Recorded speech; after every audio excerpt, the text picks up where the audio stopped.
Ito nga ang aking napakasarap na yema cake. Ang super lambot na vanilla chiffon at not so sweet na yema frosting. And with caramel fudge sa ibabaw. At meron tayong ginawa dito na vanilla chiffon cake.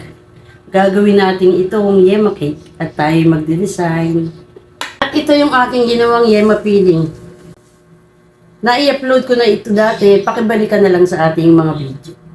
Ang sukat nga pala ng ating vanilla chiffon ay 2 aluminum pan ng 10 inches. At tingnan nyo naman ang texture niya. Talaga namang napakalambot at mamon na mamon ang tinapay niya. Sa mga nagtatanong bakit kailangang 2 aluminum pan pa ang aking ginamit, dahil nga para hindi na ako maghahati ng tinapay. At papalaman na natin siya at isusunod nating ilagay sa kanya ang second layer. Sa ganitong ring paraan na 2 aluminum pan ang ating ginamit, ay mas makakahinga ng maayos ang ating chiffon cake. Makakaalsas siya ng maayos at hindi siya masyadong masisiksik. Yung nasa ibabaw nito na medyo toasted, aalisin natin yan dahil may aftertaste siya ng pait. At sa mga nagsasabi na bakit hindi ako naka-plastic gloves, ay napakahirap gumamit ng plastic gloves lalo't malagkit ang iyong hawak. Para sa akin, mas makaka-adapt pa nga tayo ng maraming mikrobyo kapag tayo naka-plastic gloves dahil hawak tayo ng hawak kung saan saang gamit. Samantalang kung tayo nakakamay ay mayat mayay maghuhugas na lamang. Makaka-relate dito ang mga home baker na katulad ko. At ayan, matapos nga nating mapahira ng yema frosting ay lalagyan natin siya ng keso sa ibabaw. Ang dami ng keso ay depende sa request ng mga buyer ko. At syempre, depende rin yun sa iba't ibang presyo. Kung iisipin nyo, yema ay matamis, diba? Pero ang ating yema cake ay tinatansya natin ang tamis. Depende rin sa tamis na gusto ng ating mga buyer. Ay, naniniwala ka ba? Ang isang mahusay